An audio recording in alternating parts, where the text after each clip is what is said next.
di dalam masa praeksistensi kemanusiaannya, di mana Tuhan. Ya, pengantar ini singkat para sahabat. Mantep TV sudah standby. Di like, di subscribe, di share sebanyak mungkin untuk supaya mencegah sahabat-sahabat kita di luar sana tidak terpengaruh terhadap pemurtadan. Silakan. Kalau dalam kekristenan, Bang Juma, nabi itu yaitu individu yang dipilih oleh Tuhan untuk menyampaikan pesan dan ramalannya kepada manusia, Bang Juma. Entah itu melalui mimpi, penglihatan, atau mendengar suara Tuhan. Untuk perantara atau penghubung antara Tuhan dan umat.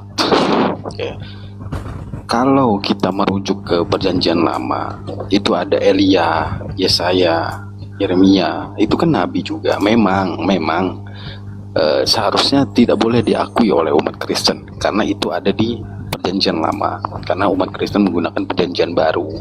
Tapi yang tertulis memang seperti itu, Bang Juma. Kita ada nabi di perjanjian lama gitu, yang memang diutus untuk umatnya melalui perantara Bapa, yaitu Tuhan gitu, Tuhan alam semesta. Sebenarnya sama, Bang Juma, konsep nabinya. Cuman memang pengakuannya bahwa yang mengajarkan kekristenan untuk menyembah Yesus Kristus yaitu Paulus, menyembah sosok Yesus Kristus, bukan menyembah Bapa atau Elohim. Tidak seperti Elia atau Yesaya atau Yeremia atau yang lainnya yang di perjanjian lama. Cuman gini, Bang Juma, pengajaran Paulus tentang perjanjian baru itu kan dia juga mengutip dari perjanjian lama. Ada beberapa ayat yang dikutip dari perjanjian lama untuk menyampaikan bahwa siapa sosok Allah sebenarnya, gitu, Bang Juma. Jadi kalau merujuk tentang kenabian dari kekristenan, kita tidak bisa melepaskan dari nabi-nabi besar yang ada di perjanjian lama sesuai yang tercantum di Alkitab. Karena di Alkitab ada perjanjian lama dan baru, Bang Juma. Itu. Jadi memang kalau melalui penglihatan, hanya mendengar suara, karena ada beberapa nabi juga memang mendapatkan itu gitu dari Sang Pencipta. Jadi memang benar ada di Kristen nabi-nabi juga gitu yang menyampaikan hal yang sama di keislaman, Bang Juma gitu. Oke, baik. Nah, kembali kepada penjelasan saya tadi, rupa-rupanya dari pihak saudara kita Kristen itu tidak memberikan kemudian narasi apapun selain daripada pengakuan bahwa kami Kristen memang betul. Sedangkan akar dari Islam itu sendiri diurai oleh Al-Quranul Karim. Seperti yang saya jelaskan di awal, bagaimana Al-Quran menarasikan Allah membuat kemudian perjanjian agung di tengah-tengah para nabi, Berit Raba, lalu terkait dengan Al-Nabiyin, para nabi, lalu di ujung Rasul. Nah, kita melihat dalam Al-Quranul Karim ketika berbicara mengenai Nabi Ibrahim alaihissalam, kita ambil dari situ. Karena orang Kristen juga akarnya dari sana menurut pengakuan mereka. Apa yang diterangkan oleh Allah? Nabi Ibrahim alaihissalam di dalam Al-Quranul Karim, dalam surah Al-Baqarah, di situ Allah menyampaikan kemudian kepada baginda Rasulullah Muhammad sallallahu alaihi wasallam, wahai nabiku, dulu ada nabiku sebelum kakekmu bernama Nabi Ibrahim. Apa katanya?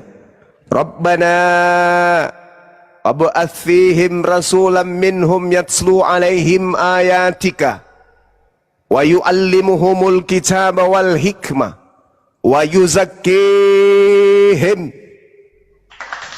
innaka antal azizul hakim.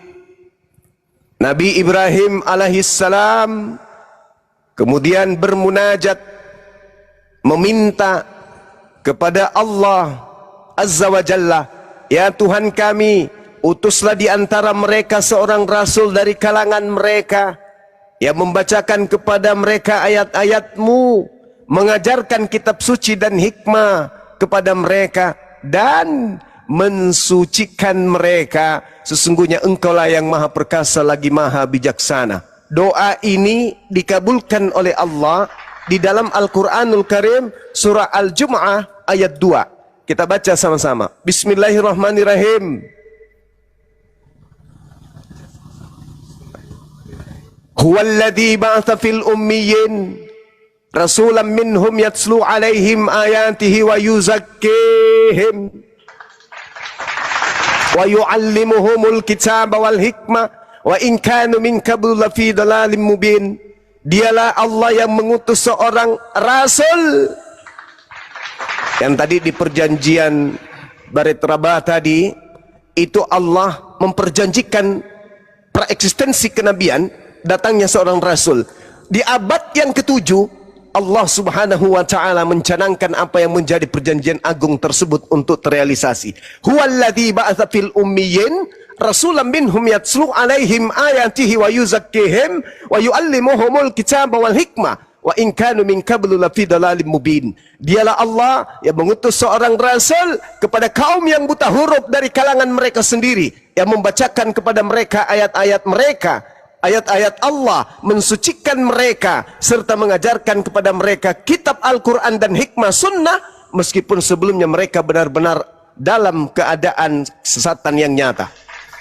Berarti apa yang dicanangkan oleh Allah terrealisasi kemudian, sehingga Nabi Ibrahim menyampaikan kepada Allah untuk mengutus rasul tersebut, membacakan Al-Quran, mensucikan manusia. Bagaimana dengan nabi-nabi sebelumnya, setelahnya?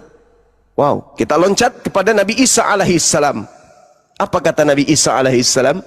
Wa iz qala Isa bin Maryam ya bani Israel inni rasulullahi ilaikum musaddiqan lima baina yadayya minat Torah wa mubashiran bi rasul ya'ti min ba'di ismuhu Ahmad Muhammad. Subhanallah. Nah, sekarang gimana menguraikan ini dengan pendekatan Bible? Sederhana. Karena kita berbicara mengenai konsep kenabian, benarnya Nabi kita membuktikan benarnya Tuhan kita. Salahnya Nabi kita, berarti Nabi ini mengajarkan Tuhan yang bukan Tuhan. Nah, sekarang saya melihat Nabi Muhammad diutus oleh Allah wa yuzakkihim, untuk mensucikan manusia, bukan untuk menebus. Kalau menebus itu ya selevel kajian-kajian dalam pengajaran Yudaism yang dijadikan sebagai penebus itu level hewan. Seperti Imamat 1 nomor 2, bila kau berdosa, tebuslah dosamu dengan hewan, kambing, bebek, sapi, domba. Kemudian Keluaran 29 nomor 14, itulah ambillah lembu, ambillah eeknya, kulit dagingnya dan seterusnya, bakarlah, itulah penebus dosa. Selamanya berdasarkan Imamat 1 nomor 2, yang dijadikan sebagai penebus dosa bagi orang Yahudi itu binatang. Nabiku Nabi Muhammad bukan datang menebus. Nabiku Nabi Muhammad datang mensucikan alias menghapus. Jadi dalam konsep agama saudara, Yesus penebus, dalam konsep agama kami Nabi Muhammad penghapus. Jadi ini ada penebus dan ada penghapus. Nabi Muhammad menghapus, kalau Yesus menebus dengan mengorbankan dirinya di atas salib. Itu perbedaan yang sangat-sangat signifikan yang harus dipahami oleh orang-orang yang belajar tentang kristologi dan islamologi. Bahwasanya Yesus menebus, Nabi Muhammad menghapus. Al-Quran menjelaskan itu. Al-Quran surah Al-Baqarah ayat berapa tadi? Ayat 129, dan juga surah Al-Jum'ah ayat 2. Wa yuzakkihim wa yu'allimuhumul kitaba wal hikmah wa in kanu min qablu lafi dhalalim mubin. Itu jelas. Nabiku Nabi Muhammad menghapus dosa manusia, mensucikan jiwa-jiwa manusia, sedangkan Yesus konon menebus dosa. Kalau menebus kepada siapa? Nah, kembali 1 menit terakhir, kita lihat implementasi yang tadi. Bagaimana Nabi Ibrahim alaihissalam meminta kepada Allah agar Allah mengutus Rasul yang mensucikan manusia. Alhamdulillah, Nabi Isa pun mengajarkan hal yang sama, mengutus seorang yang bernama Ahmad Muhammad. Lalu kemudian Nabi Muhammad diutus. Subhanallah, Nabi Muhammad diutus kemudian sebagai penutup para nabi. Nah, ini adalah sesuatu yang sangat luar biasa yang harus saya jelaskan. 1 menit terakhir, Kejadian 12 nomor 3. Tolong didengarkan baik-baik Abang Arom. Aku Tuhan akan memberkati orang-orang yang memberkati engkau Abraham, dan mengutuk orang-orang yang mengutuk engkau Abraham, dan olehmu, nah ini, dan olehmu semua kaum di muka bumi akan mendapat berkat. Jadi ini pertarungan nih, pertarungan pindah keyakinan nih antara saya dengan saudara Arom. Apakah umat Islam menyebabkan Indonesia ini diberkati Tuhan? Ataukah Kristen yang menjadikan Indonesia diberkati Tuhan?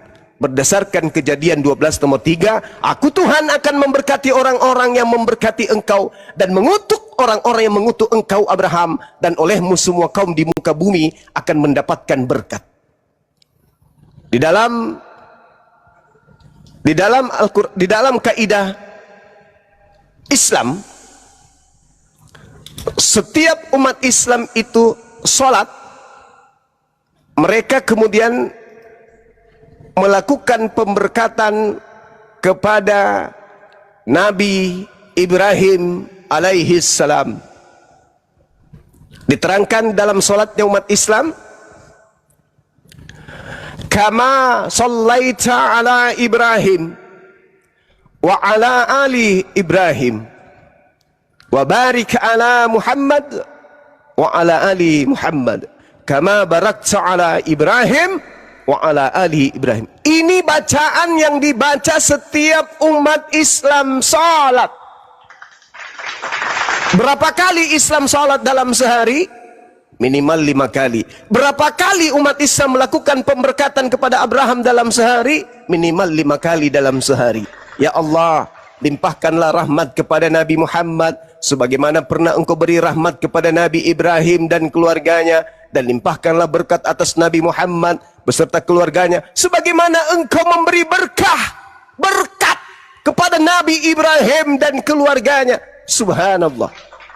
Jadi kalau Indonesia penuh dengan umat Islam, berarti Indonesia penuh dengan manusia yang melakukan pemberkatan kepada Nabi Ibrahim alaihissalam. Dan kalau dunia ini dipenuhi oleh umat Islam, maka olehmu dunia akan diberkati oleh Allah. Ini Islam coy, Islam. Semakin banyak penduduk bumi yang beragama Islam, semakin banyak penduduk bumi yang memberkati Abraham. Semakin banyak penduduk bumi yang berkati Abraham, maka dunia ini akan mendapatkan berkat dari pencipta langit dan bumi. Bagaimana dengan Kristen? Nabi Ibrahim dikatakan tidak sabaran. Nabi Ibrahim menikah dengan budak, bukan menikah, kawin dengan budak. Nabi Ibrahim memiliki anak yang tidak sah. Nabi Ibrahim punya gondik. Nabi Ibrahim kemudian melakukan hal yang tidak seharusnya. Semisal dia menipu Fir'aun dengan mengatakan bahwasanya Sarah adalah adik kandungnya, sehingga Sarah melakukan poliandri, menikah dengan Fir'aun. Ketika saya tanya, saudara saya Kristen, saudaraku Kristen, Nabi Ibrahim mengajarkan satu Tuhan tauhid. Adakah Nabi Ibrahim menyembah Yesus? Tidak ada. Kenapa kalian menyembah Yesus? Nabi Ibrahim bersunat. Adakah kalian bersunat? Nabi Ibrahim kemudian berkurban, kurbannya hewan. Adakah kalian melakukan itu? Ternyata nol. Lalu siapa yang memberkati Abraham dan siapa yang mengutuk Abraham? Ini Nabiku mengajarkan siang dan malam untuk melakukan pemberkatan kepada Abraham. Sedangkan nabinya Kristen, siapapun itu, kita belum mendengarkan dan apa ajarannya tentang Abraham alaihissalam. Silakan. Oke. Thank you Bang Juma, keren. Kalau Bang Juma saya akuin lah, ilmunya tinggi memang. Saya tadi udah akuin juga sama Kian. Tapi gini ya Bang Juma ya, ada salah Bang Juma bahwa di Alkitab itu Yesus nggak pernah menubuatkan namanya Ahmad Bang Juma. Saya tidak menemukan itu Bang Juma ya. Jadi bisa ditarik ulang itu omongan itu Bang Juma. Jadi nggak pernah Yesus itu menubuatkan namanya Ahmad, itu nggak pernah Bang Juma. Untuk berikutnya, oke, Bang Juma tadi bilang bahwa di kekristenan itu merujuk ke Nabi Abraham ayat 3. Tapi sebelum sampai sana, saya bacakan dulu ya. Menurut penulis buku Jesus the Messiah, ya, itu ada 25 nabi dalam perjanjian baru ya Bang Juma ya. Itu ada di kitab Samuel, Raja-Raja, Keluaran, Lukas, Kejadian, Kisah Para Rasul, Amsal, Yeremia, itu ada semua Bang Juma. Jadi memang itu merujuk kepada nabi-nabi di kekristenan. Yang tadi saya bilang, walaupun kita menggunakan perjanjian lama, tapi ada beberapa nabi di sana Bang Juma. Itu. Cuman gini Bang Juma, yang saya mau kasih tahu ke Bang Juma, bahwa Kejadian 12 ayat 3 itu merujuk kepada Galatia 3 pasal 8 sampai 16 Bang Juma. Bahwasanya di situ firman Tuhan itu tidak hanya untuk bangsa Yahudi Bang Juma. Karena besar iman oleh segala bangsa akan diberkati Bang Juma.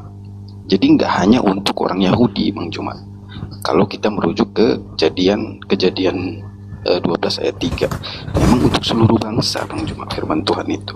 Jadi kalau Bang Juma mau membatasi bahwa nabi-nabi itu hanya untuk bangsa Israel, entah di perjanjian lama atau perjanjian baru, itu menurut saya salah sih Bang Juma, karena tidak sesuai teks di Alkitab yang tertulis Bang Juma. Itu sih kalau jawaban dari saya ya. Yang jelas saya tekankan lagi bahwa di Alkitab tidak pernah ada kata Muhammad atau Ahmad Bang Juma. Kalau roh kebenaran itu ada kalimat roh kebenaran, tapi kalau nama itu tidak dicantumkan Bang Juma. Belum saya temukan. Selama saya membaca belum saya temukan Bang Juma. Oke. Untuk Bang Juma ya, saya tanya gini Bang Juma, kalaulah Nabi Muhammad itu memang untuk seluruh bangsa, untuk seluruh umat ya Bang Juma, yang dijanjikan keselamatan itu kan yang menjanjikan Tuhannya Muhammad, bukan Muhammadnya, bukan Nabi Muhammadnya. Sedangkan Yesus itu dia sendiri yang menjanjikan umatnya keselamatan gitu Bang Juma. Itu aja Bang Juma, thank you.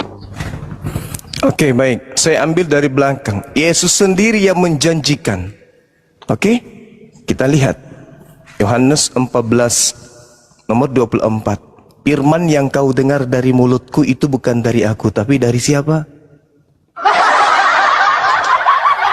Dari siapa? Dari aku atau dari Dia yang telah mengutus aku? Kena di situ ya. Jadi Yesus tidak bisa. Yohanes 12 nomor 49. Aku tidak berkata-kata dari diriku sendiri. Apa yang aku katakan adalah apa yang diperintahkan oleh Tuhanku untuk aku katakan dan aku sampaikan. Dan perkataannya itu hidup kekal. Kena di situ Bang, pegangan. Kemudian ketika berbicara mengenai Nabi Muhammad di dalam kitab saudara, alhamdulillah, rujukan kami di dalam menggapai sebuah kebenaran bukan kitab atau surat yang berasal dari barat yang Yesus pun tak tahu dan tak mengenalnya. Berbeda dengan Al-Quranul Karim, Nabi kami memberikan legitimasi. Khuzu Al-Quran min arba'ah. Terima Al-Quran dari keempat sahabatku. Disebut kitabnya Al-Quran, disebut nama daripada sahabatnya, Salim, kemudian Said dan seterusnya. Nggak ada masalah di kami, aman. Terus kemudian Anda mau menakar kebenaran Al-Quran dengan Bible yang pemilik Bible sendiri nggak tahu original teksnya kayak mana. Bagaimana mungkin menilai sebuah kebenaran dengan sebuah kesalahan?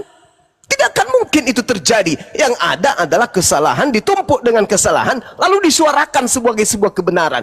Kesalahan yang disuarakan benar secara kontinu dan bergerombol dan terus menerus akan nampak bagi mereka yang lemah akal kesalahan tadi menjadi sebuah kebenaran. Itu mutlak. Hukum alam seperti itu adanya. Kemudian ketika saudara berbicara mengenai Nabi, saya di awal tidak pernah mengatakan bahwa Nabi Ibrahim atau Taurat atau nabi-nabi itu hanya untuk satu kaumnya saja. Saya nggak sampai ke situ, belum. Tapi Anda sudah merasa duluan, saudaraku. Saya tidak membatasi, kan saya malah memberi ruang. Silakan Anda kemudian mau milih Nabi yang mana yang Anda suka. Bahkan ada sampai guyon, Nabi Edis, Nabi Lugas, Nabi Bambam, terserah. Yang penting Anda bisa mempertanggungjawabkan. Ada beritraba, ada perjanjian, ada nubuah. Sekarang mana nubuatannya tentang Paulus? Mana nubuat tentang Lukas? Nubuat tentang Markus? Nubuat tentang Petrus? Para penulis-penulis Bible, ketetapan-ketetapan, keyakinan-keyakinan tentang Kristen tersebut. Mana nubuat tentang mereka? Ada? Nggak ada. Lukas bercerita tentang Lukas dalam kitabnya sebagai penyampai firman, ada? Nehi berica ketumber jahe. Nggak ada. Nggak ada. Jangankan kemudian cerita itu, Yesus melontarkan kata Lukas, kata Markus, kata Bible, itu nggak ada. Lalu bagaimana mungkin Anda ingin menilai pemberitaan dari langit dengan buku yang berasal dari barat? Itu yang kedua. Yang ketiga, berbicara mengenai Nabi Muhammad, nama Nabi Muhammad sallallahu alaihi wasallam di dalam Bible. Saya katakan kepada saudara, di awal pembukaan Anda sudah bernarasi untuk menutupi kelemahan. Tapi kalau berbicara mengenai nama bapaknya Paulus, ya jangan ditanya ya, katanya. Hei, jadi kalau berbicara tentang nama Nabi Muhammad, kalaupun ada, apa diizinkan oleh Kristen nama itu ada di situ? Gak mungkin, mustahil, akan dihapus. Itu tidak akan mungkin ada. Yang menjadi permasalahan sekarang, siapa yang menjadi hakim untuk menentukan kemudian kebijakan, mana Bible, mana Injil yang sah, mana yang tidak sah sebagai sumber pengajaran yang absolut, memiliki legitimasi. Injil Filipus, Injil Markus, Injil Lukas, Injil Thomas, Injil Maria, Injil yang lain, Injil lalala dan seterusnya. Banyak Injil yang kemudian ditolak. Siapa yang punya otoritas kemudian untuk mengatakan ini salah, ini benar, sementara yang ditolak itu ada nama Nabi Muhammad di dalamnya? Yang keempat, kita tahu bahwa umat Islam dengan Islamnya tidak pernah bersentuhan dengan kaidah-kaidah pemantapan akidah Islam dengan sumber-sumber atau kisi-kisi atau referensi yang berasal daripada meja kuliah atau universitas yang membahas tentang kristologi. Itu nggak ada. Jadi umat Islam dengan Islamnya, kerangka berpikir dalam berislam tidak dibangun dari pengetahuan umat Islam terhadap Bible atau dalil-dalil yang ada di dalamnya. Kenapa kami membawa itu? Karena Al-Quran kemudian ditolak oleh mereka yang tidak mau beriman kepada Quran. Maka kami membawa Yohanes 16. Sekiranya itu bisa membantu. Data nomor 12-nya, masih banyak hal yang harus kukatakan kepadamu, tetapi sekarang kamu belum sanggup untuk menanggungnya. Tetapi apabila dia datang, yaitu roh. Roh di sini tentu merujuk kepada Yohanes 3 nomor 34. Roh di sini berarti merujuk kepada manusia. Roh Tuhan yang diberikan kepada manusia, manusia itu penuh dengan roh Tuhan, bahwa berarti orang itu adalah seorang penyampai firman.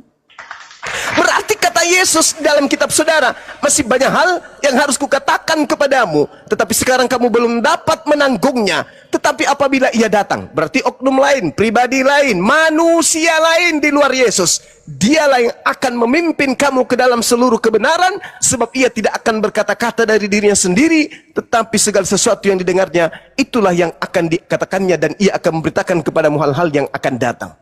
Permasalahan muncul kemudian. Ada yang datang setelah Yesus, kata Kristen Roh Kudus, itu Tuhan. Permasalahannya di mana? Kalau Tuhan yang disebut Roh kebenaran ini, kenapa dia tidak bisa berkata-kata dari dirinya? Kenapa dia harus masih mendengarkan dari sumber lain untuk mengatakan satu pemberitaan? Ini bukan sifat Tuhan, ini sifat makhluk. Nah, kesalahan Kristen di situ, keteteran Kristen di sana, hanyut, dilempar jauh-jauh oleh Bibelnya sendiri. Sebab ia tidak akan berkata-kata dari dirinya sendiri. Gugur Roh Kudus sebagai Tuhan. Gugur. Yang benar adalah roh kebenaran itu adalah manusia yang ada di dalamnya penuh dengan roh hikmat, roh Tuhan. Dikala dia berbicara, maka lisannya yang terlontar hanyalah firman Tuhan. Ini sekarang kita uji bagaimana kaidah yang muncul di dalam imannya umat Islam ketika kemudian Nabi Muhammad SAW datang mengajarkan tentang bagaimana beliau mengajarkan Al-Quranul Karim kepada umat Islam. Jelas apa yang diucapkan bukan berasal dari nafsunya, bukan berasal dari syahwatnya. Yang disampaikan berasal dari apa yang didengarkan dari Tuhan, itulah yang disampaikan. Makanya Nabi Muhammad sedikit pun tak ada bercerita tentang ibunya. Kangen, rindu, sayang sama yang telah melahirkannya. Tapi dia kemudian disibukkan menyampaikan tentang ibunya orang lain, semisal Siti Maryam. Bahkan dibuatkan satu surah, Nabi Muhammad sibuk menyampaikan risalah pengajaran kebenaran tentang seorang wanita yang bukan ibunya, yaitu Siti Maryam. Kenapa Al-Quran tidak ada sedikit pun bercerita tentang ibunya? Kenapa Al-Quran sedikit pun tidak bercerita tentang ayahnya? Karena Al-Quran diucapkan oleh Nabi Muhammad berdasarkan apa yang menjadi instruksi. Dia tidak berkata-kata dari dirinya sendiri. Pingin kali dia bercerita tentang ibunya, pingin kali dia bercerita tentang ayahnya, pingin kali dia bercerita tentang pamannya dan seterusnya. Tetapi lisannya tidak boleh kemudian bercerita tentang apa dari dirinya, melainkan dari apa yang diperintahkan untuk dikatakan dan disampaikan. Ini yang diterangkan oleh Nabi Yesus, Nabi Isa. Ini Ahmad, akan datang seorang Rasul Ahmad. Tapi ketika ia datang kemudian diolok-olok. Sedangkan dalam kaidah pendalaman materi Yohanes 16, sebab ketika ia berkata-kata, tidak berkata-kata dari dirinya sendiri. Siapa itu? Roh Kudus. Berarti Roh Kudus bukan Tuhan. Gugur Tuhan kalian tuh. Kenapa? Ternyata dia masih mendengarkan instruksi dari yang maha besar daripada dirinya. Gugur, hancur lebur. Tetapi segala sesuatu yang didengarnya itulah yang dikatakannya. Dan catatan terakhir adalah dia roh kebenaran akan memberitakan kepadamu hal-hal yang akan datang. Paham tidak di situ? 1400 tahun silam telah menceritakan tentang adanya sidik jari, adanya embrio, cara kerjanya seperti apa, adanya air api di bawah laut, adanya bla bla bla bla bla, adanya bla bla bla bla. Sudah menceritakan hal-hal yang akan datang.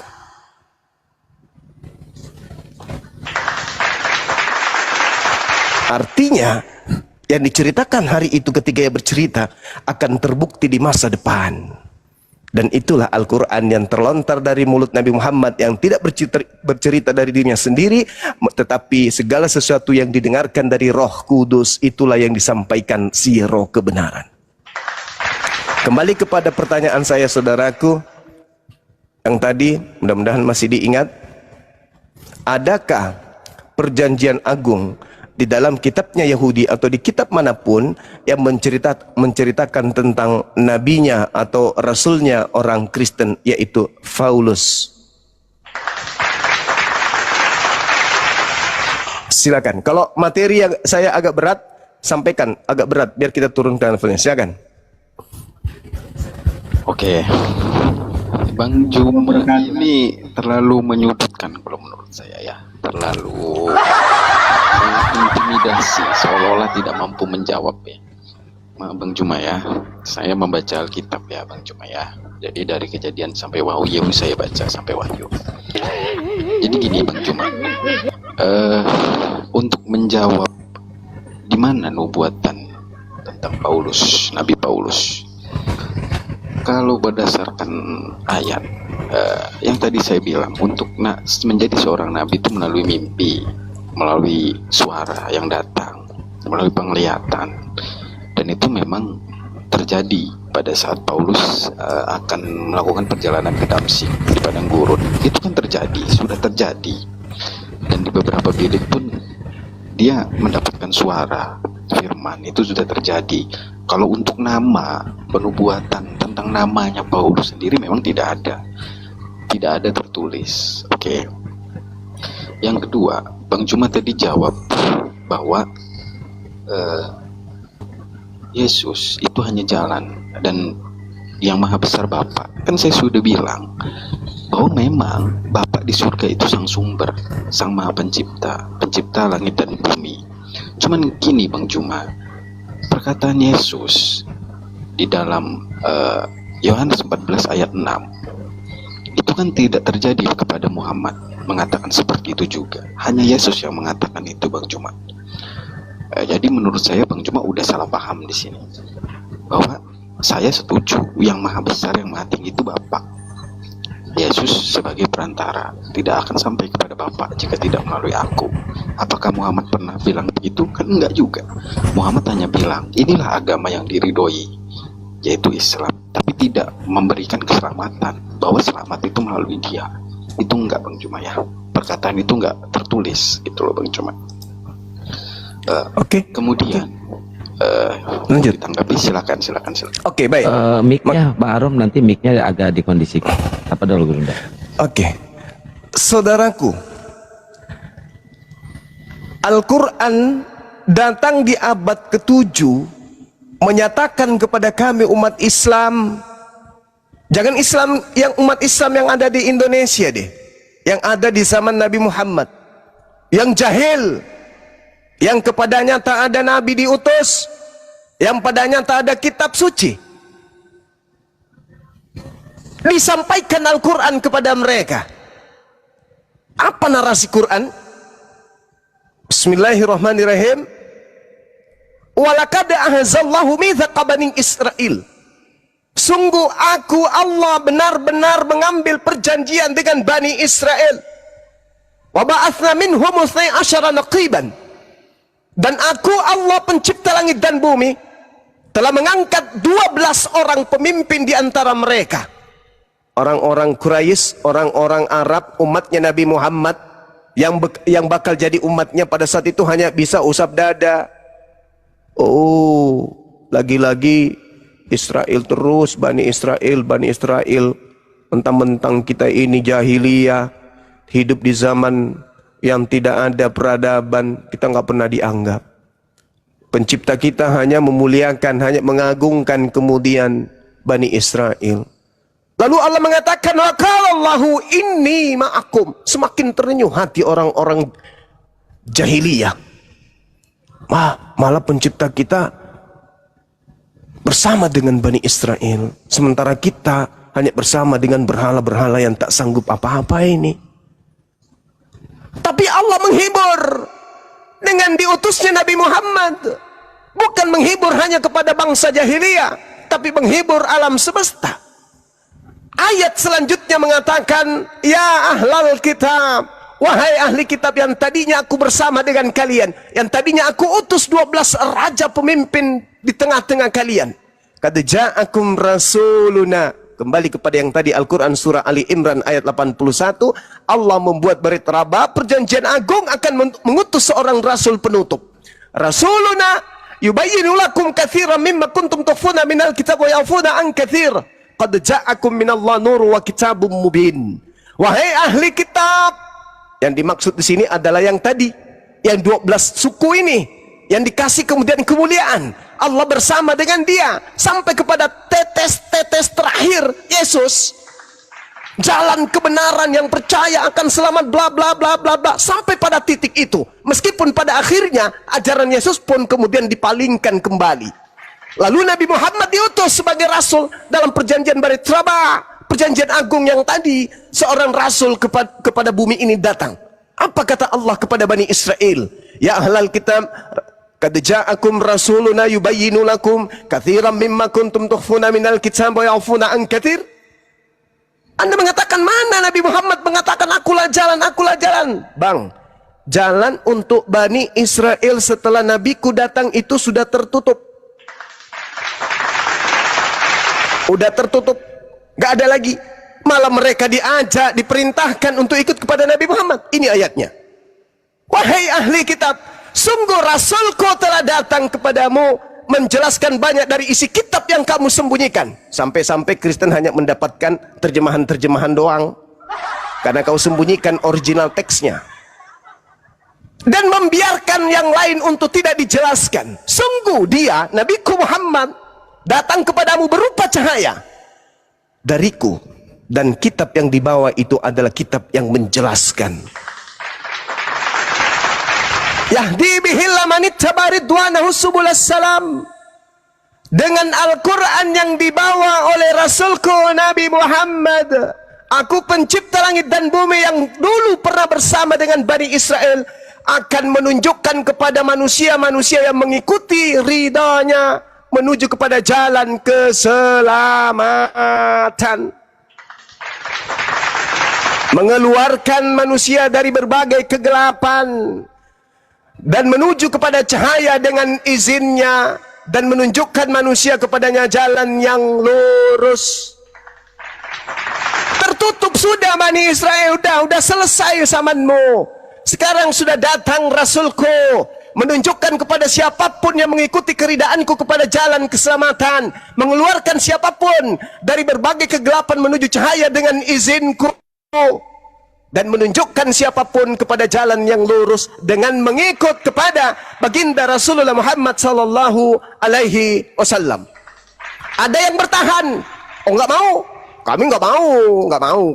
Lalu ayat selanjutnya mengatakan apa? Laqad kafara alladziina qalu innallahu wal masih ibnu maryam qul faman yamliku minallah syai'a in arada ayyuhlikal masih ibnu maryam wa umma wa man fil ar jami'a walillahi mulkus samawati wal ar wa ma bainahuma yakhluqu ma yasha wallahu ala kulli syai'in qadir. Sungguh benar-benar kufur, terkutuk orang-orang yang berkata sesungguhnya pencipta langit dan bumi itu adalah Al-Masih anak Maria. Katakanlah wahai Nabi Muhammad, jika itu benar, siapakah yang dapat menghalang-halangi kehendak Allah sekiranya Allah hendak membinasakan anak tersebut yang lahir tanpa ayah dengan ibunya? Siapa yang bisa menghalangi aku untuk membunuh dia? Milikkulah kerajaan langit dan bumi dan apa yang ada di antara keduanya. Aku menciptakan apa yang aku kehendaki. Aku menghendaki menciptakan manusia tanpa ayah.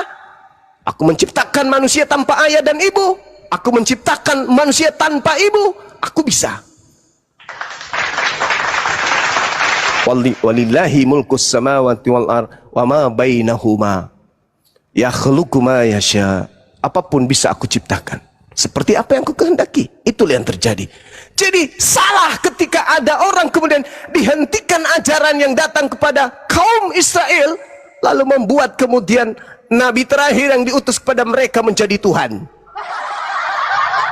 Sedangkan yang punya kaum yang padanya diutus seorang Nabi yang lahir tanpa ayah, justru diminta untuk beriman kepada Nabi Muhammad, sebab Nabi Muhammad datang menunjukkan jalan kepada keselamatan, mengeluarkan manusia dari kegelapan, menunjukkan manusia kepada jalan yang bercahaya, dan menunjukkan kemudian manusia pada jalan yang lurus.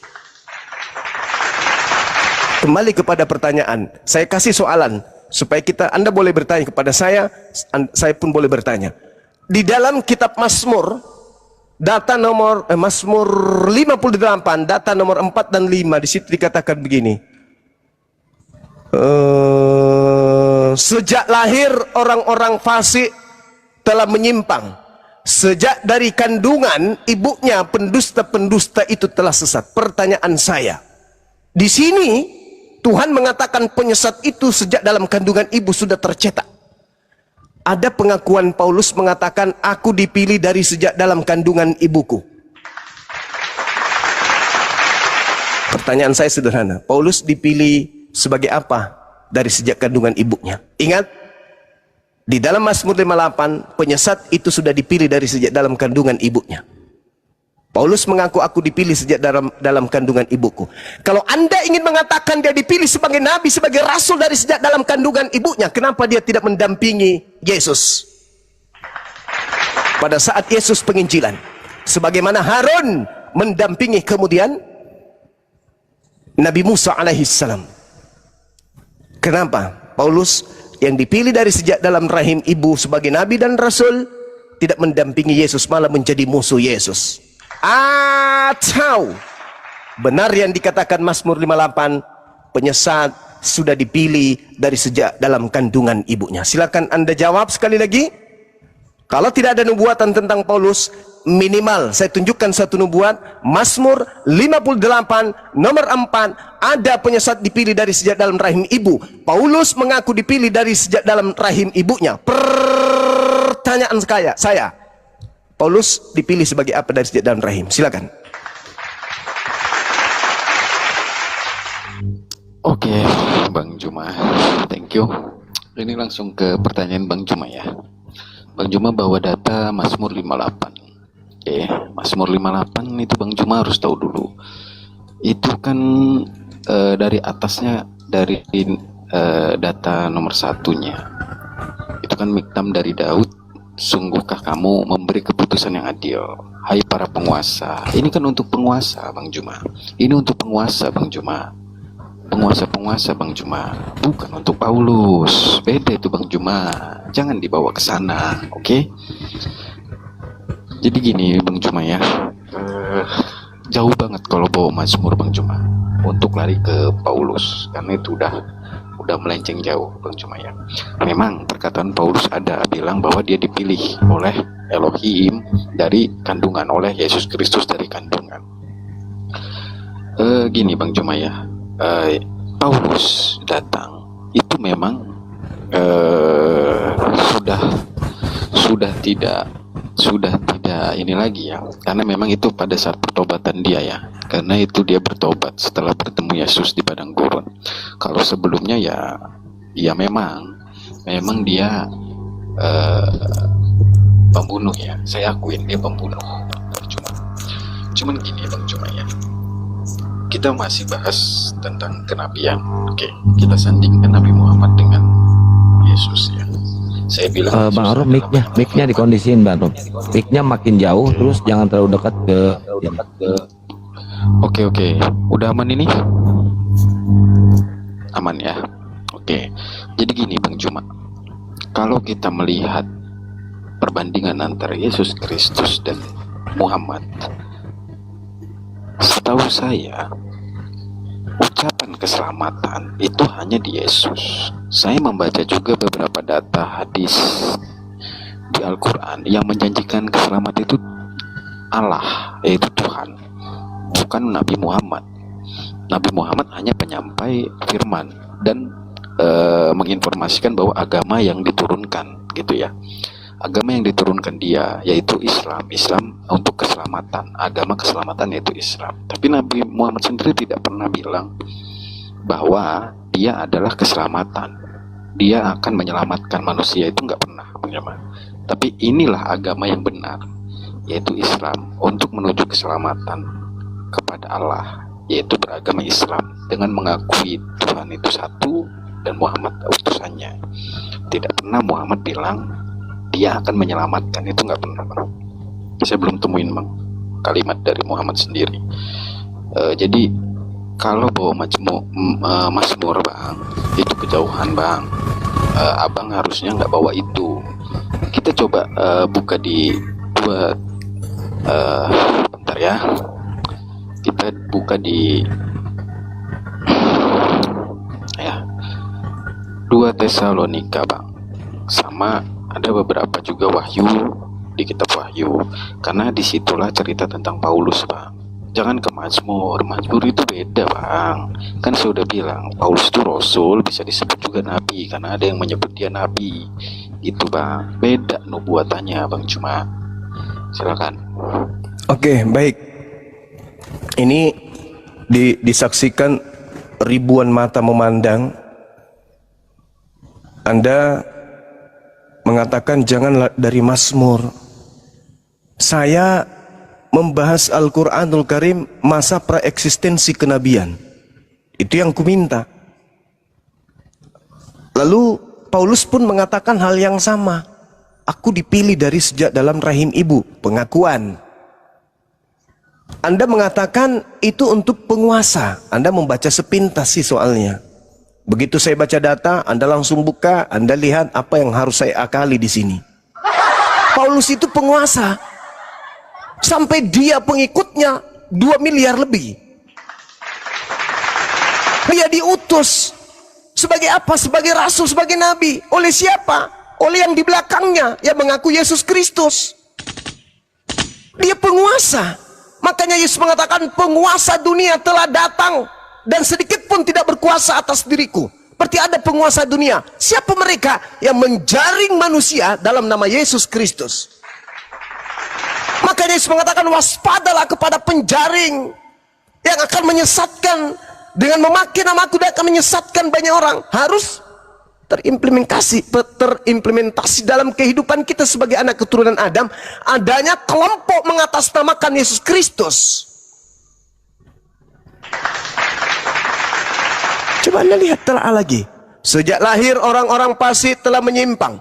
Sejak dari kandungan para pembohong telah sesat. Ini nubuah. Sebagaimana Yesus berkata Lukas 24 nomor 44, harus tergenapi semua yang tertulis tentang aku di dalam kitab Mazmur. Harus berani kalau dia nabi, dan Yesus memang nabi. Saudara, kalau Anda mengangkat Yesus, itu adalah oknum yang segaris dengan Nabi Isa alaihissalam dalam konsep iman kami. Tidak perlu Anda membahas Yesus di sini, karena kami beriman kepada garisan yang sama terhadap Nabi Isa alaihissalam. Kami beriman. Seindah Anda mengukir tentang Yesus, seindah itu iman kami kepada Isa alaihissalam. Dalam tataran kebenaran berdasar ucapan Yesus, bukan ucapan Nabi Paulus. Yesus lurus. Apa buktinya? Segala firman, segala ucapan, segala ajaran telah aku sampaikan ke muridku. Mereka telah menerima. Alhasil, setelah menerima, lu siapa? Menurut murid lu, gue adalah utusan Tuhan.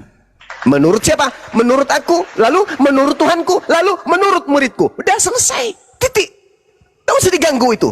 Yesus Nabiullah Rasulullah ila Bani Israel. Titik. Yang jadi masalah ini sekarang Kristen.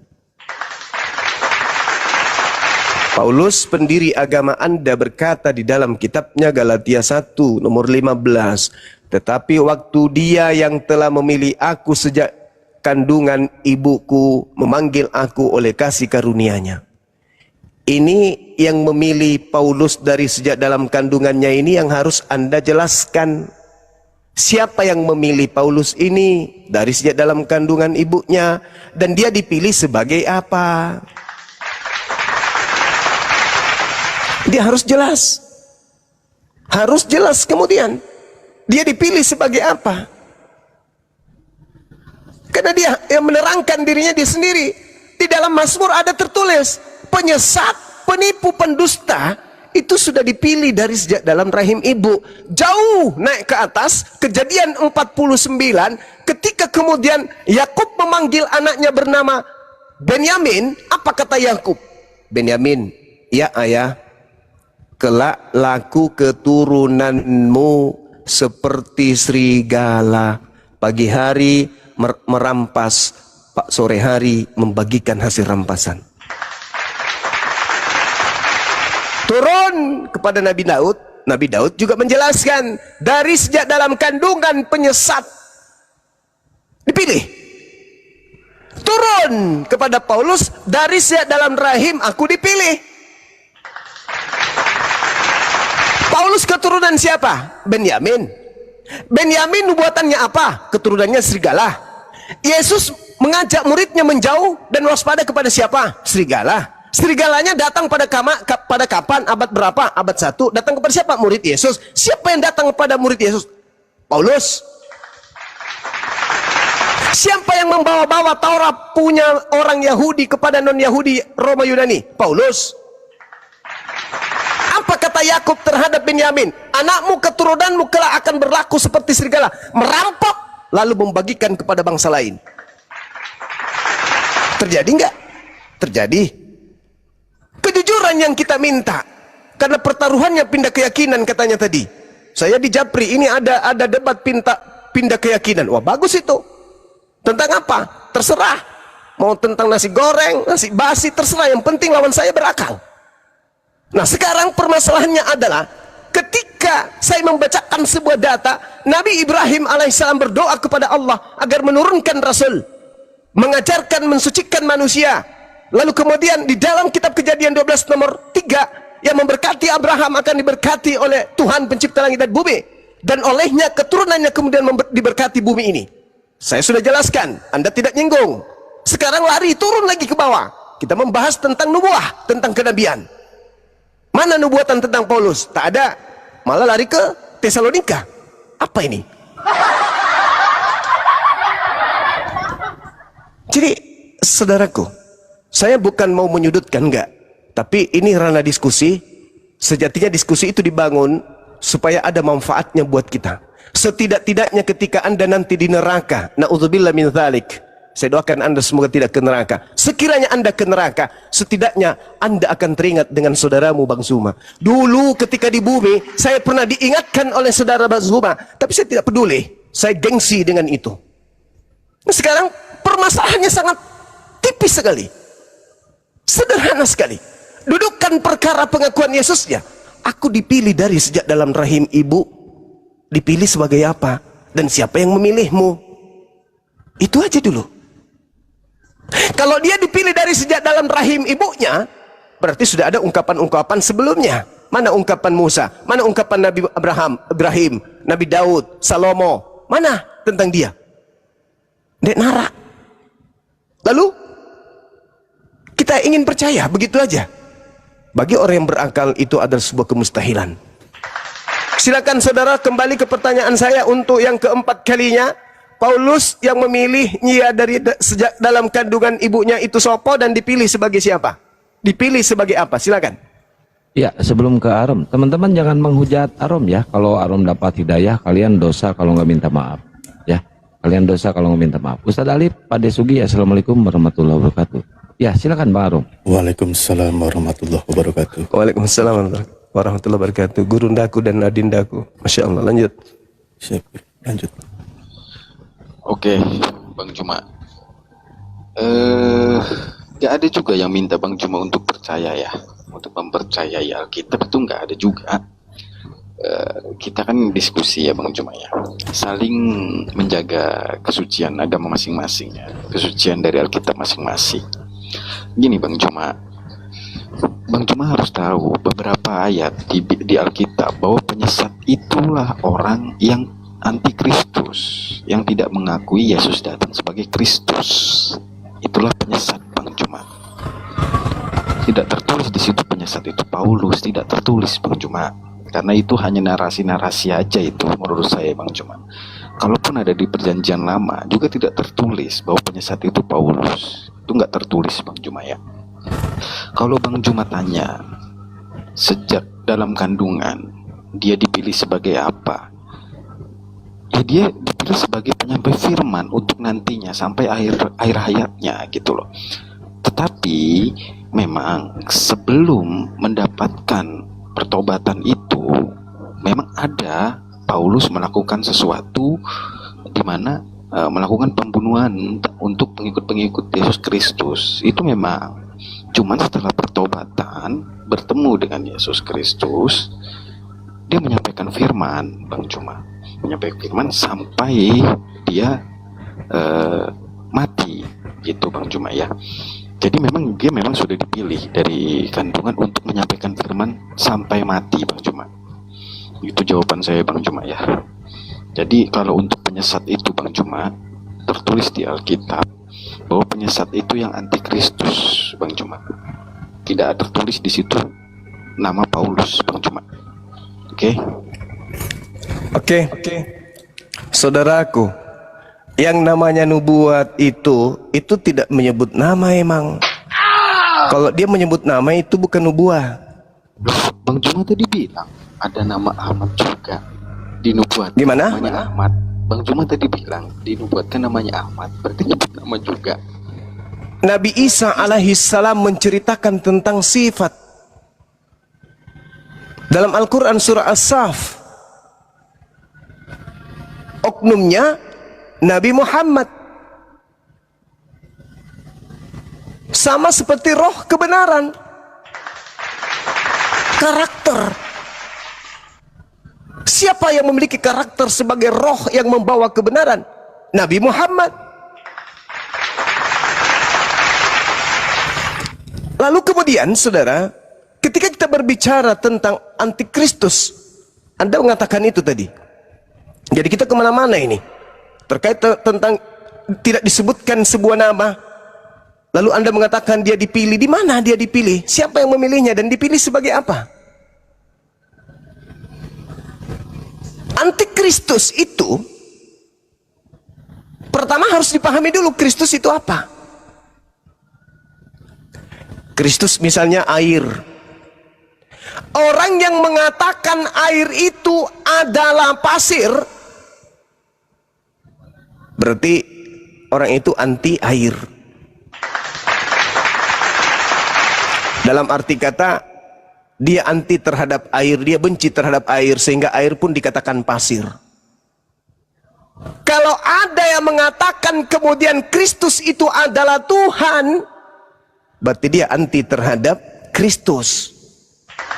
Mungkin Anda agak sedikit bingung. Begini, Kristus itu adalah manusia yang diurapi Tuhan. Berarti manusia oknumnya yang mengurapinya adalah Tuhannya, bukan Kristus itu yang Tuhan. Kristus adalah manusia yang diurapi Tuhan. Ketika ada orang yang menyembah Kristus, berarti dia kemudian anti terhadap Kristus. Kalau ada orang yang mengajarkan menyembah kepada Kristus, berarti definisi Kristus harus dia rubah. Kristus adalah Tuhan yang diurapi Tuhan. Lucu jadinya. Ada Tuhan, diurapi Tuhan. Jadi sedeng kita dibuatnya. Katanya Tuhan satu, tapi kok ada Tuhan mengurapi Tuhan. Jadi yang betul adalah Lukas 1:31, Yesus lahir sebagai manusia. Hoyos dalam bahasa Yunani. Artinya Kristus yang lahir ini adalah manusia. Yohanes 1:51, malaikat turun naik menyampaikan firman kepada anak manusia yang adalah Kristus. Berarti Kristus adalah manusia. Yohanes 3:13, anak manusia naik ke surga, naik ke langit. Anak manusia naik ke langit. Siapa dia? Kristus. Berarti Kristus adalah anak manusia. Markus 24:62, anak manusia duduk di sebelah kanan Tuhan. Anak manusia ini Kristus. Kristus berarti Kristus adalah anak manusia yang diurapi, yang duduk di sebelah kanan Tuhan. Jadi yang antikristus adalah yang menyembah Yesus, yang menuhankan Yesus. Kenapa mereka menuhankan Yesus? Karena Kristusnya Yesus dibuang, dikubur dikubur dalam-dalam supaya dia bukan manusia. Anda baca Galatia 1, nomor 1, nomor 11, nomor 12. Aku Paulus menerima Injil bukan dari manusia. Kristusnya dibuang. Tapi dari mana bang? Dari Yesus. Berarti Kristusnya dibuang. Yang disembah adalah yang disembah adalah Yesus. Berarti yang antikristus benar berdasarkan 2 Yohanes 1 nomor 7.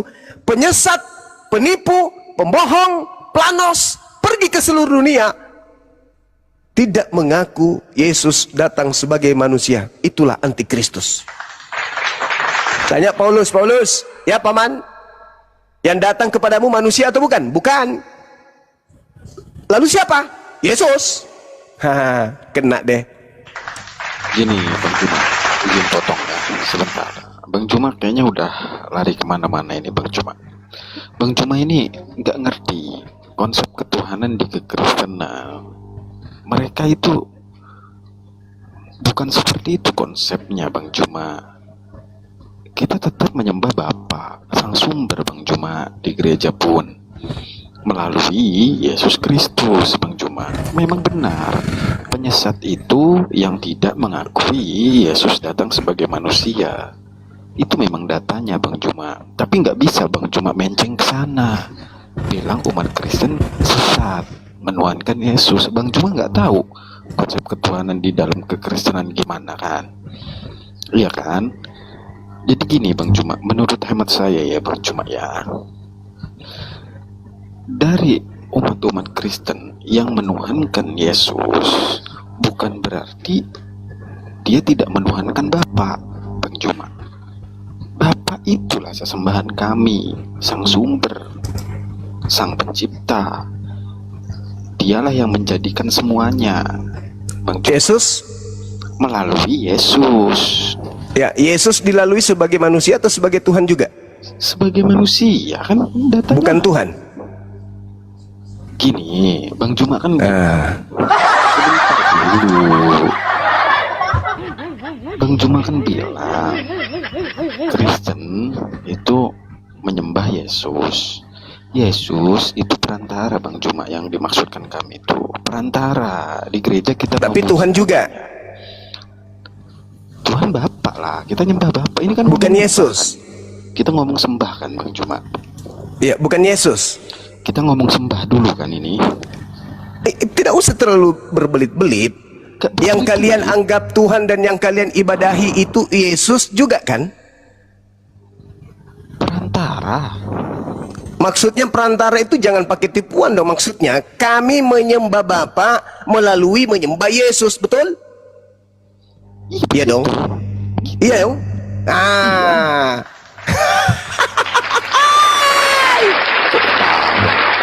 Iya iya. Saya menyembah bom-bom. Atau Anda kemudian menyembah Yesus. Tetapi Anda mengatakan saya menyembah Bapa loh, cuma melalui Yesus. Ya memang begitu, sesuai datanya. Datanya tidak ada yang sampai kepada Bapa. Jika tidak Itu sama dengan Anda kemudian menyembah Yesus dalam nama Bapa atau menyembah Bapa dalam nama Yesus. Iya. Nah, sekarang kalau demikian adanya, Anda sembah Yesusnya, berarti Anda menghilangkan Kristusnya, berarti Anda antikristus. Kristus ini manusia kan? Iya iya. Nah, terus kenapa Anda menyembah dia? Bang, kita memuji, menyembah Bapa melalui Yesus. Dengan cara menyembah Yesus. Ya memang di gereja seperti itu. Ya itulah yang kumaksud. Itulah yang kumaksud. Gini Bang, gini. Sekarang, Bang, gini, Bang. sekarang begini, Gini, sabar, Bang. sabar. Gini Bang. Nanti dulu, Abang ini Silakan. banyak jemaat di bawah ya Bang ya. Jadi gini, data aku dan Bapak adalah satu. Itulah konsep kita di Kristen Bang.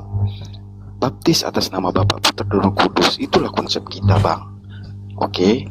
Jadi Abang nggak bisa kalau masuk tanpa pengetahuan yang dalam tentang kekristenan Bang. Abang Saya sudah sampai ke situ, saudara. Kalian menganggap jalan ke Monas adalah Monas.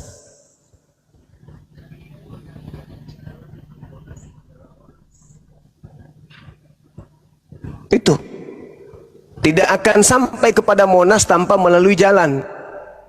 Maka jalan juga adalah Monas. Kan gitu. Itu yang ada di Kristen. Bang Juma ini kalau kayak gitu caranya melintir itu Bang, namanya Bang. Jalan kepada Monas, apakah Monas? Ya bukan. Bukan. Jalan menuju kepada Bapa, apakah Bapa? Iya bukan. Bukan. Jalan kepada Bapa, apakah Tuhan? Gini Bang Juma ya. Nah. Saya jelasin dulu itu. Ntar dulu. Ya, kan tadi saya udah bilang di dalam Kekristenan jamaat mengetahui data aku dan Bapak adalah satu. Iya. Yohanes 13:13. Monas dan Benar jalan katamu. adalah satu. Sebentar. Tidak ada yang sampai kepada Monas tanpa melalui aku. Bentar Bang Aron, jangan marah Bang Aron. Jemaat Bang Aron di bawah banyak loh, jangan marah. Iya, makanya Abang Cuma ini emosi. terlalu melintir ayat kalau kayak gitu. Bentar. Lanjut. Oke. Kan saya udah bilang, yang saya pelajari konsep kekristenan adalah Yohanes 1 ayat 1, Yohanes 13 ayat 13. Kemudian ada namanya itu amanat agung. Itulah yang kita pegang, Bang. Yang kita tahu, itu yang kita perdalam. Jangan Abang bawa kemana-mana itu ayat. Abang terlalu melencengin kemana-mana, itu namanya melintir, Bang. Sebenarnya konsepnya nggak seperti itu. Kita Ya di menguji- konsepnya coba ceritakan konsepnya gimana. Oke, kita di gereja memuji Yesus untuk sampai kepada Bapa. Gitu, Bang. Jadi melalui Yesus Kristus. Gitu, Bang. Jadi Oke, simpel aja dulu. Anda Yesus Anda duduk di sebelah kanan Bapa. Itu berarti kan sudah menyatu di sana, Bang. Nggak mungkin di sana ada jasad manusianya. Oke. Gitu loh, Bang. Oke. Coba Anda uraikan ke saya terkait dengan konsep Anda tadi memuji Yesus untuk sampai kepada Bapa antara jalan menuju Monas dengan Monasnya. Coba.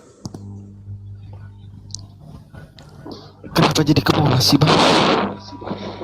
Lah kan berbicara mengenai tujuan akhir. Ya tujuan akhirnya kan hidup yang kekal, Bang. Ya betul. Dengan jalan menjadikan Yesus ini sebagai apa? Iya, kita bawa di gereja bukan untuk menyembahnya, Bang, tapi melalui dialah, melalui nama dialah kita untuk sampai kepada Bapa, Bang. Dengan cara menyembah Yesus. Gimana, Bang, ini ya? Karena yang kelihatan kan Yesus di dunia, Bang. Berarti Yesus diibadahi kan? Nggak gitu konsepnya, Bang. Loh, Aduh. Anda tahu tidak, saudaraku? Anda tahu tidak, Bandara Sultan Hasanuddin dari kota Makassar adalah jalan menuju Monas. Betul? Terus? Kalau saya ke Bandara Hasanuddin memuji-muji atau kemudian teriak-teriak di sana, sujud-sujud di sana, bernyanyi-nyanyi di sana, memuliakan kemudian Bandara Hasanuddin dengan menyebut kemudian Monas, saya dikategorikan oleh penduduk Makassar sebagai orang apa?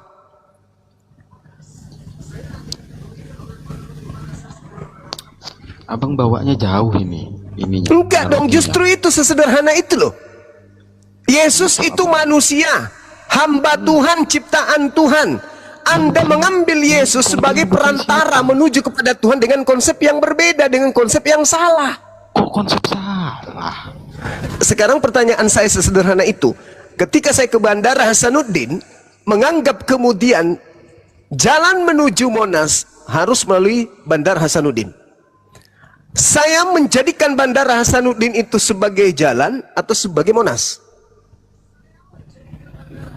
Jalan karena lewat situ. Ya, jalan. Berarti saya lewati kan? Betul. Nah, bagaimana dengan konsep Yesus di gereja? Kan tadi udah aku jawabnya, Bang. Kenapa jadi? Anda menjadikan Yesus sebagai Monas. Ya karena dia yang sudah duduk di sebelah kanan, Bang. Nah, berarti saya menjadikan Bandara Hasanuddin Monas. Saya masuk kategori apa di situ? Gini, Bang. Orang waras atau orang gila? Nggak ada yang waras. Gile lu, Ndro. Iya gila lah. Ketika saya kamu mau kemana, Dek? Aku mau ke Monas. Cek per cek, dia pergi ke Bandara Sultan Hasanuddin. Apa dia bikin di sana? Oh, indah kali Monas ini ya. Oh, banyak pesawat segala macam. Karena dia menganggap untuk sampai kepada Monas harus melalui Bandara Hasanuddin. Tetapi cara metodenya keliru, mengikuti pagan.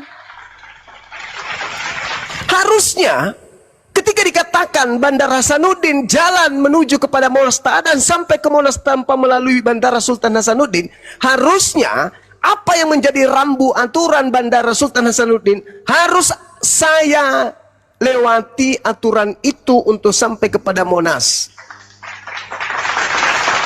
Terima kasih ya Bandara Hasanuddin, olehmu saya sampai kepada tujuanku, yaitu Monas. Itu kan abang analogi jalan. Jalan yang Yesus jalan atau tujuan? Yesus jalan atau tujuan? Kutanya sama abang, sekarang Yesus di mana? Duduk di sebelah kanan Tuhannya. Itu kan dia udah pindah di sana, bang. Yang dekat. Lah, sama sekarang Bapak kalian saat di ini. mana? Sekarang kalian di mana? Dan apa yang dititipkan Yesus kepada kalian? Keselamatan Dengan cara mengenal Bapak. mengenal Bapa. Bapa itu Yesus. Bapak itu sang sumber, Bapa itu Yesus. bukan? Bukan. Bandara Hasanuddin itu Monas. Bukan. Bukan. Tapi Salah Bandara tidak Hasanuddin kalau ada udah orang pindah ke menganggap Monas. sampai kepada Monas tapi hanya muter-muter di bandara. Tapi Bandara Hasanuddin nggak pergi ke Monas. Tapi kalau Yesus pergi ke Bapa, itu beda. Nah, kelirunya di situ. Beda. Abang yang Oleh keliru. karena jalan Bandara Hasanuddin Cuma yang keliru. dilipat-lipat, Nggak digulung-gulung sampai ke Monas, sampai jalan Anda anggap Monas juga, bisa. ya kan? Iya memang. Ah, Di Monas. kelirunya itu di situ. Ternyata sama saudara-saudara, Kata kalau ditanya sama Bandara abang. Sultan Hasanuddin Gua tanya sama abang digulung dulu. sampai ke Gua tanya Monas, dulu sama abang. ternyata